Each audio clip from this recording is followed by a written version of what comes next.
everyone, and welcome to the West Ham Way YouTube channel. You already know who I am. It's been a long time. Again, international breaks done my head in. England are frustrating as ever, other than Jack Grealish's superb performances. But listen, West Ham are back. We're against Sheffield United away from home, Sunday at 2 o'clock. I'm looking forward to it. It's another game that I do believe West Ham can get 3 points from. I know Sheffield United are struggling. Don't write them off just yet, because it would be typical West Ham to not get a result. Having said that, I do think there are elements of Sheffield United's play that can frustrate West Ham. They can still create chances against us. This isn't a write-off. Obviously, not having Michail, I don't believe he will start this game, if I'm honest, even if he is fit. So we are going to have Sebastian Haller. It will change our attack. It will change our ability to get beyond that back three of Sheffield United. It could be tough for West Ham, but I do think there are ways in which we can win. And I think we've just got to be persistent, and possibly our system may frustrate them as much as it will frustrate us. So, moving on, let's get to the Sheffield United predicted 11. In goal, Aaron Ramsdale. I actually think he's been quite weak this season, if I'm honest. I've watched the Chelsea game, obviously. It was 4-1 Chelsea. He struggles from deliveries. His decision-making is a little bit poor.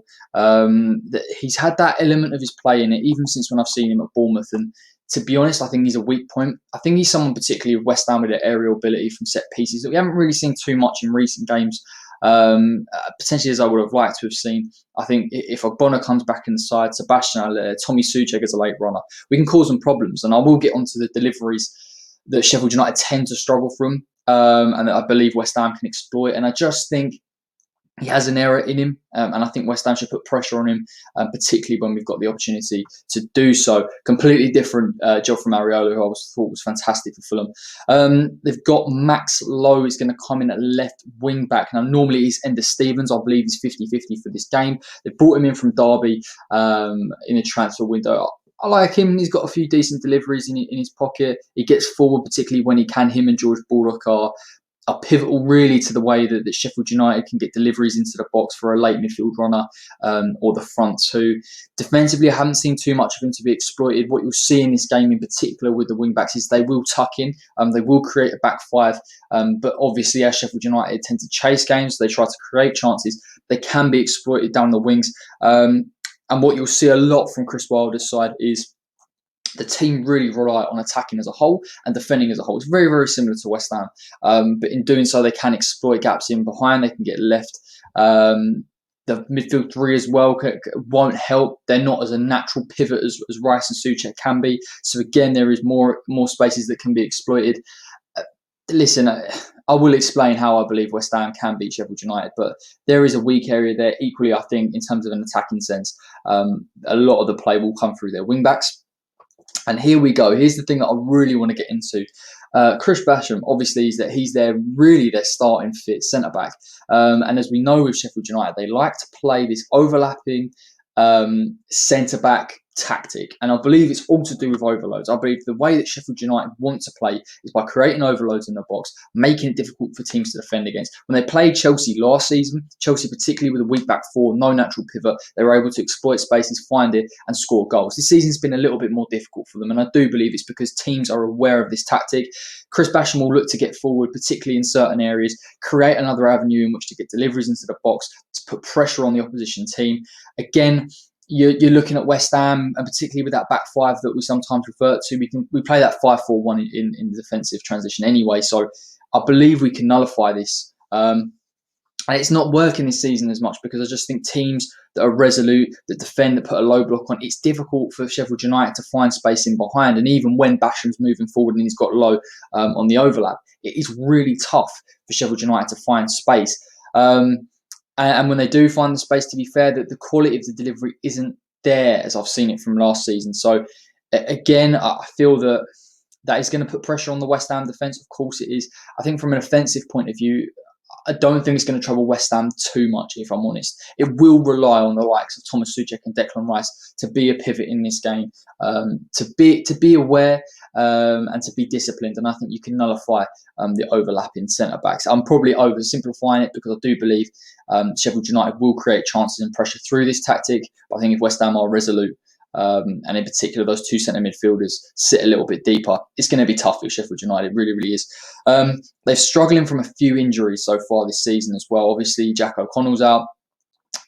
Egan's out as well from the Republic of Ireland game. So they are missing their natural centre-backs.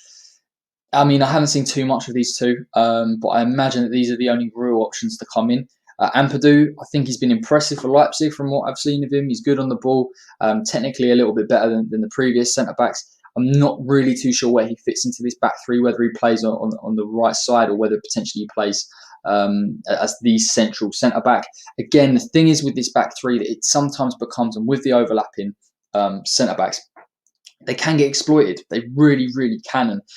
And I don't know how they're going to play this. I'm not convinced Ampadu has fully transitioned into the side yet. I haven't seen too much of him, but he's an area that we can highlight. It's an area that we can put pressure on. I'll be looking at Haller to make it uncomfortable for him, difficult for him, and I want to see a little bit of an improvement on some of the play that he's shown against Fulham, a little bit better hold-up play, bringing in the likes of either Sander Berge or Pablo Fornals, Jarrod Bowen into play. And I think there's opportunities. I think there's space in behind that West Ham can exploit. So West Ham need to really exploit this unfamiliar centre-back pairing. And possibly you'll see him as an overlapping centre-back, because I believe this man will come in. Sheffield United fans, you are more than welcome to slate me in the comment section. But he's the only other fit centre-back, Phil Jagielka. What we know and what I've seen from this sort of centre-back back three is they can't deal with mobility too much. And this system really works for a certain period of time when the midfield three are mobile enough to defend and transition to attack. That's when it works. When the game gets stretched and Sheffield United need to push their midfielders up, you tend to see that back three gets isolated, and the lack of mobility to deal with pacing behind is what will do them. And then that's why I will go into West Ham starting 11. But the likes of Jarrod Bowen, the likes of Sander Berge, I believe will get a lot of joy later on in the game, particularly when that midfield system doesn't tend to work. And while the game's stretched and maybe Sheffield United are chasing a point or maybe all 3 points, we shall see. But definitely it is a weak area for them. And obviously with Ampadu and possibly Phil Jagielka coming in, I'll be looking at West Ham to exploit that. Again, this is the argument with Sebastian Haller. He's not going to offer what Antonio does. He won't offer the mobility in behind that I believe would really have exploited Sheffield United. But I do believe his movement as a striker is good enough in the final third to get behind and possibly to latch onto any through balls from either a Pablo Fornals or a Jarrod Bowen. So again, there are opportunities for West Ham to win this game, and I'm possibly looking in the latter stages when the game's a little bit more stretched. Now, onto the right, and I really like this guy as well. George Baldock, brother of Sam Baldock, you'll all remember. I think he's very, very competent. I think he's good at getting forward. He's their regular mainstay in almost this back five at the moment. And I like his deliveries. Again, he's another outball for Sheffield United to use to get deliveries into the box. The problem is, as I've already explained, last season, it was an unusual tactics with the centre-backs providing an overload, allowing that width from the wing-backs to come in and put deliveries into the box.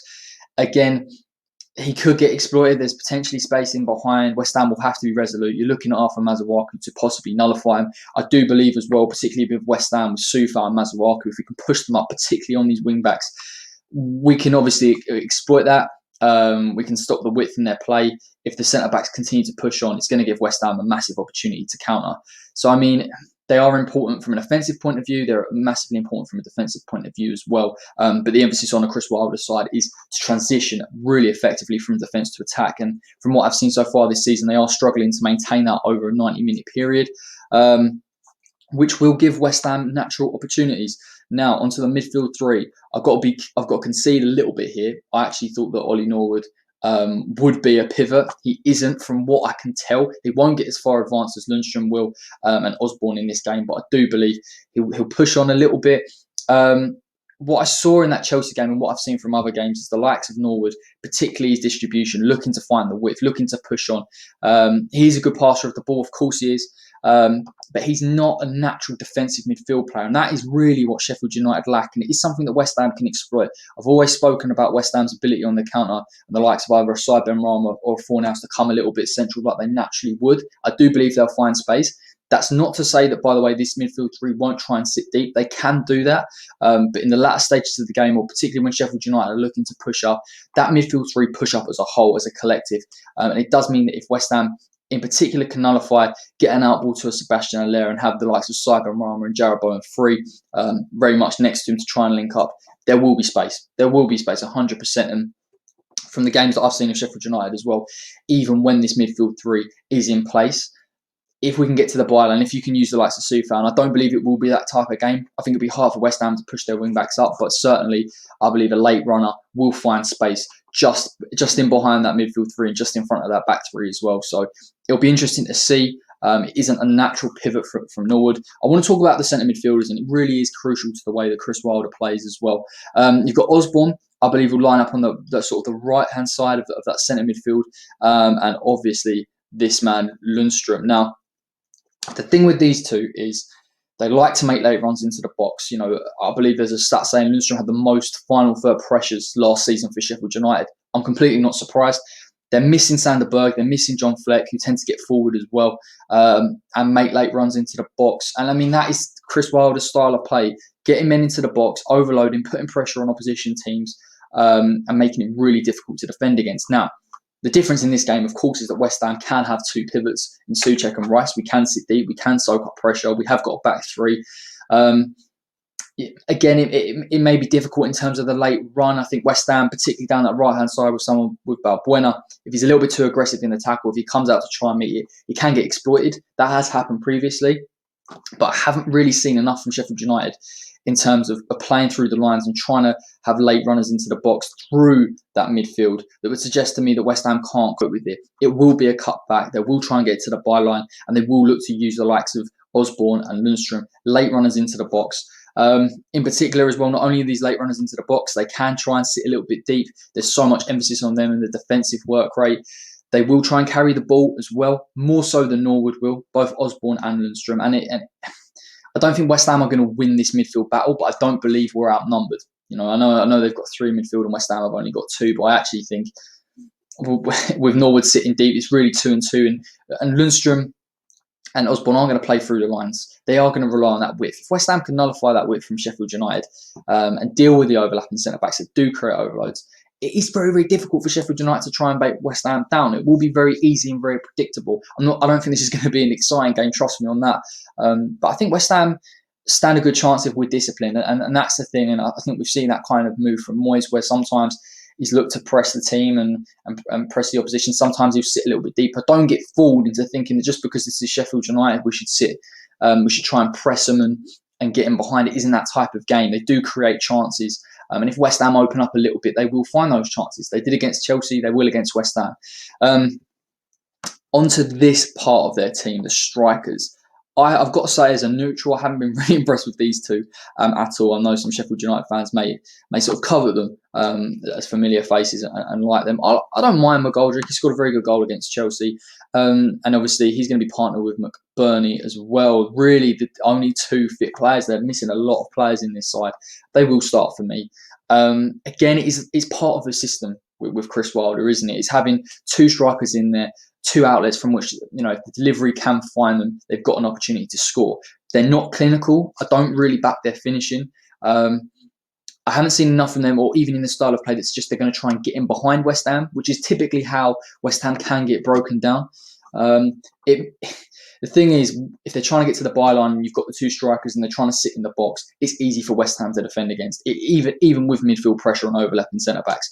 I don't believe these two will be as much of a threat. I don't believe that's where the threat comes from. You're looking at the likes of Lundstram and you're looking at particularly the wing-backs. If they can get on and they've got late midfield runners, possibly they can get in behind West Ham and create space and create chances. But I think despite Sheffield United creating a lot of chances, a lot of them aren't really taken by their strikers, and I think that's why they're struggling this season. Not enough goals in that side. And I think because they're not getting the goals defensively, they're conceding a few as well, particularly when they like to open up pressing teams. That's why they're in the position that they're in. It's something that West Ham can exploit. But what I will say before I get to the West Ham predicted 11 is we cannot get too complacent. We really can't. They're not a bad team. I like what he's trying to do. I like the system. It's impressive given the calibre of the players.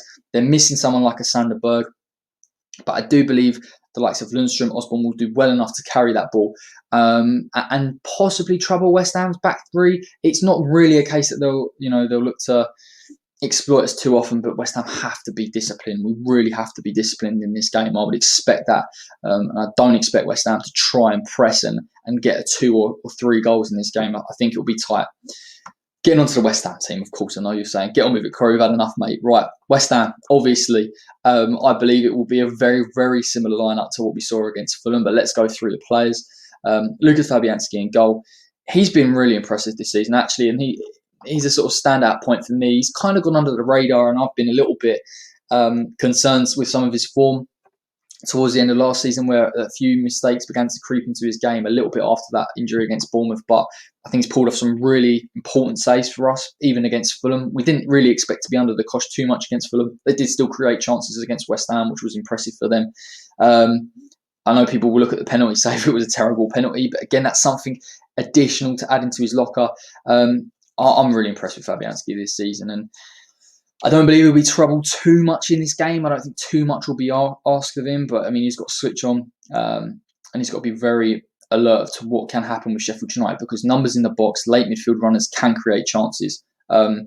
So again, we don't know. Maybe from a set piece, maybe someone can break free and get a shot off. So again, I expect him to be alert, and he's going to need to be. Alpha Mazuaki, again, has been another revelation this season. Really impressed with him.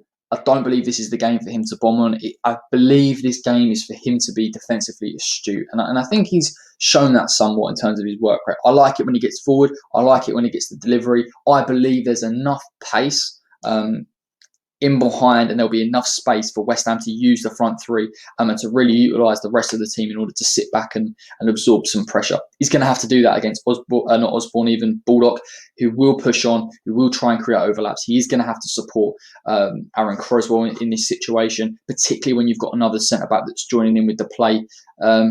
So, I mean, West Ham really have to kind of, yes, we have to soak up pressure, but I'll be looking for him to push up and prevent him from really getting into West Ham's final third. It is so crucial that West Ham do that. Speaking of Aaron Cresswell, of course he starts. I mean, he's been fantastic this season so far. When he's transitioned to that left centre-back position, composed.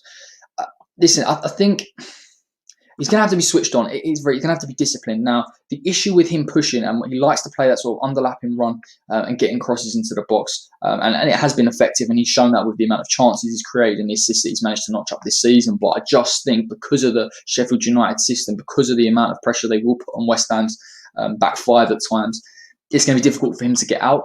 I'd still look to utilise, his good distribution. I'll be looking for him to try and get into Haller, looking to try and get into Sander Berge if he does start, or Pablo Fornals, because I do believe that if West Ham can break that press, break the overload, we will find chances in behind, and I think it could be... West Ham could get a few goals. It depends, of course, but I just think there will be the space there. So, again, it's going to have to be a disciplined performance from him. He's going to be under the cosh for long periods, but you're looking at that out ball, particularly to the forward three, and I think West Ham can have some success there. I hope this man is fit. I really hope this man is fit. Angelo Ogbonna. Whilst I don't believe that they're that effective in the air, Sheffield United, I think they're missing obviously a few now. He's going to be so crucial, because I just think the way that Sheffield United play, the pressure, his organisational ability, particularly with that back three and also including the wing backs as well, is going to be crucial. We have to be disciplined in this game. We have to nullify them. They will try and get balls into the box. They will try and look for late runners. They tend to play really Sheffield United on the edge of that final third, on the edge of the D, where it gets a little bit frustrating sometimes when you're under the cosh for a long period of time. You go and press and try and win the ball. There could be periods of time where Sheffield United have the ball, trying to play it around and putting a lot of pressure on West Ham. It's up to Angelo Ogbonna to organise that back three, that back five, be defensive, and soak the pressure up, because there's not enough from Sheffield United going in beyond that's going to threaten West Ham too much. Which obviously leads me to this guy, because he does have this tendency, doesn't he, of occasionally rushing out. And I'm not going to criticise him, because I actually think his return to some kind of decent form this season has been really important for West Ham. We sort of wrote him off a long time ago, and I think, yes, there are elements of his play. He's aggressive to try and win the ball. Sometimes with players with pace, they can get him beyond, and that has been a weak area, particularly with Jota, particularly against Manchester City with Foden, that they have exploited. Heung-min Son as well for Tottenham as well. So these things have happened, and he can be a weak point, but I just think if West Ham are disciplined in this game, I trust Fabian Balbuena in a low block. I really, really do. Good in the air will make it difficult. But again, do not rush out. Be disciplined. Be calm. And Sheffield United, I don't believe, have enough runners. He needs to be aware of the likes of Lundstrom and the likes of Osborne, who will look to press on, maybe try and get in behind, and in which case he has to be ready for that. But I'll be looking at West Ham's defensive midfield to deal with that issue. So, I mean, he's going to be reliant on him being disciplined, and it is the case with all of the centre-backs. Now, obviously, coming to Soufal, a very, very, very similar job to what we see with Arthur Masuaku. I'd like him to push up. It's going to be tricky for him because I do believe that with that overlapping centre-back, you've got Balbuena will be under pressure. Soufal is going to have a wing-back to contend with and supporting Balbuena in that instance. But I think if you can really nullify the wing-backs of Sheffield United and push them back, that you're taking a key element of their play. They will not play through the lines. They like to use delivery. They like to use width. If they can't use that, they're going to get frustrated. They're going to try and play through the middle. And if West Ham play a low block and they try and play through the middle, they're going to get frustrated all afternoon. So again, I don't believe we'll see too much of Soufal or Masuaku pressing up and creating deliveries for the front three. It's going to be a defensive test for them. And I'd like to see it. And it's not that West Ham should be scared of Sheffield United's quality, but just the system that I believe they'll play, West Ham have got to be structured and nullify it. And I think you can take Lowe and you can take Baldock out of the game. It's going to be tough for them. Chris Wilder's going to have to come up with a different game plan. And from what I've seen of Sheffield United, I have not seen a different game plan from them. So, although it'll be frustrating at times, maybe not the best game to watch. I think West Ham, if we play this way, if we're calm, we can really frustrate them. Now, to the midfield too, again, it will be a completely different game to what we've seen previously. Declan Rice will partner with Thomas Souček. Now, I think for the most part of the game, and I believe for a long period of time, possibly up to 60, 70 minutes, West Ham are going to have to be defensive. They're going to have to play as a pivot. They're going to have to deal with midfield runners. They're going to have to support them. They've got the centre-backs bombing on as well from Sheffield United. There'll be a lot to contend with for West Ham. But I think in the latter stages of the game, if West Ham are on the counter, I'll be really looking at that. And I think this is the game for Rice to play his central defensive midfield role that he plays so well. Support that back three, cut out any through balls, which I think he's very good at when he's allowed to sit. We've seen him in more of a box-to-box role this season, but I think he can revert back to that. And I think he'll be crucial in breaking up Sheffield United's play. When the game's stretched and when there's a chance to get into space, I'll be looking at Thomas Souček, not potentially to carry the ball, because I believe West Ham will look to the outlet of the forward three. For sure, but certainly as a late midfield runner, they've shown that they struggle against that against Chelsea. I've seen it before. They can't deal with it too much, and I just think in the last stages of the game, if West Ham can't get a goal, for whatever reason, maybe we have to be in that defensive shape, and we don't really have too much of the ball. I just think Souček late run is going to get space in the box. If West Ham can push up, if the wing-backs, and I'm not suggesting they will, but maybe in the last stages, get beyond the likes of Lowe and Baldock, he's a guy you can find. We saw it against Fulham, against a team that's really tough to break down, that pack the midfield. When you've got that late run of Souček, it just gives another element to the play, particularly if someone like Sebastian Haller isn't making that movement in behind, isn't stretching that back three of Sheffield United that I would expect West Ham to do, particularly from the two inverted wingers in this system. So again, he's another offensive option, but I can imagine him for long periods of this game, he's going to have to be defensive, he's going to have to sit tight. To the front three. And of course, this is always a point of contention, but I do believe this is the game to start side Bramall. I truly do. He made a difference against Fulham. He has got that natural inclination to come pick up the ball. I don't want to see that from him in this game. I think what actually may suit West Ham and may suit the likes of Sander Berge is the fact that if we're in a low block, that we're soaking up a lot of pressure, that we have that out ball, that we have that attacking three. We saw it a little bit against Leicester, when they like to press us, when they like to have midfield pressure. Ultimately when we beat the press and we got through, you found the sort of midfield three or the front three, and we could exploit them. We could create space in behind. Now, of course, that changes because Antonio's not here, but I do believe Bramall will get space, particularly if those centre-backs push on, and particularly if the wing-backs push on as well and they're nullified. I just think Sander Berge will get enough space in this game. No natural pivot as well from Sheffield United. I believe he can come in with the ball, he'll find space there. And I've seen a little bit of him against Fulham to suggest that he can take players on and beat them. Obviously, we know his dribbling ability is good. I'm not too sure about his pace. But again, I think mobility is something that back three struggle with. If they push up, particularly in the offensive strategy, he can get in behind, he can create chances, he can score. And I think that's the difference between him and Fornals. I back Fornals in terms of the final pass. Of course, I think he's very good at it. But in this game, we need someone to get in beyond. We need someone to stretch. We need someone to exploit the space that we will get. I think for me, Bramall is the preferred choice. Now, that's what I want to happen. Whether it does happen or not, I'm not too sure. I don't believe we need Fornals' his defensive work rate in this game. If I'm honest, I do believe that can come from the wing backs. We shall see. Probably Moisey's going to put Fornals in anyway, but that's just what I would like to see from West Ham in this game. Sebastian Haller, I mean, I think he'll start, if I'm honest. Antonio probably isn't fit, or is at least not in full fitness, and I'd like to see him potentially get a rest. I think we discussed this as well on the fans' voice on Saturday, that if Haller isn't burdened with defensive responsibilities, if he's not told to come back, if he's not told to just sort of play the low block as a team, I think if he sticks around the front three, he will find chances. If he receives the ball higher up, he can create space. And I know people on social media have isolated a few of his runs and said, this is the run, this is the mobility. I'm not denying that he has the instinct of a striker to get in behind. But if he does it from too far back, particularly in his own half, he isn't going to get beyond those Sheffield United defenders. We need to push the ball up. We need to use the outlet of the front three. And I think when you find the likes of Bramall or Jarrod Bowen that can exploit the space, that can take players on, I think Haller will find it. And I do back him in terms of his finishing, but in this game, we've got to see Haller push up a little bit more. I don't want him. I don't think he's necessary. He isn't going to put pressure on that Sheffield United midfield three. Norwood isn't going to hurt us, so we don't really need Haller to come back onto him and make it difficult for him. Just think, stay offensive, try and link up play, and use the mobility when West Ham have the ball in Sheffield United's final third. And I think he will find chances, and I hope he takes them. I really, really do. I'm also looking at, in particular, Sheffield United's defences from deliveries. And what tends to happen, if a ball is put across them, a switch ball, they can't deal with it. The defensive shape is all wrong. They're facing the wrong way. They're not organised enough to deal with it. And that probably primarily comes from the fact that they press as a team and they defend as a team. And if they're caught out on the counter and West Ham can get a delivery in, you'll be looking at A, to win it, but B, to find the spacing beyond those Sheffield United defenders, because they tend to struggle. You won't get the same calibre of delivery, of course, from Jarrod Bowen as Hakim Ziyech. Of course you won't.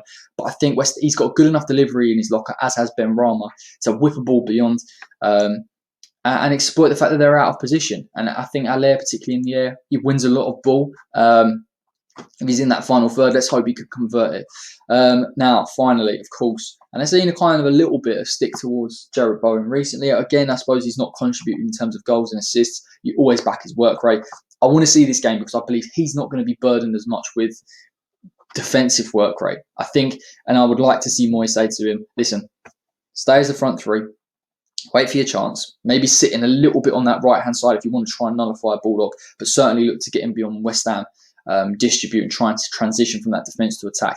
I think it's a perfect game for him. I think obviously with the likes of Basham pushing up, if Soufal can nullify the likes of Max Lowe, he will find space. He will find space. Both him and Bramall will find space. And you back Bowen to come in central, no natural pivot, possibly find space on that left foot. Bramall, very, very similar. They can both get in beyond. I think these two, particularly Bowen and Bramall, if they both play, will cause Sheffield United a lot of problems. And I do believe it is the ideal game for West Ham to create chances for Sebastian Haller. But I think it would be one of those games that we're not used to watching. If Moyes wants to play this clever, he defends, puts a low block on for a long period of time, and just waits for the counter. Because trust me, the space will appear. It does appear. It has appeared for Sheffield United in multiple games. And if you watch that Chelsea game, you watch the Fulham game back, they tend to start well, they tend to defend well, but you can only do that for so long. And I believe they sort of break up and there are spaces. And I think West Ham have a decent enough front three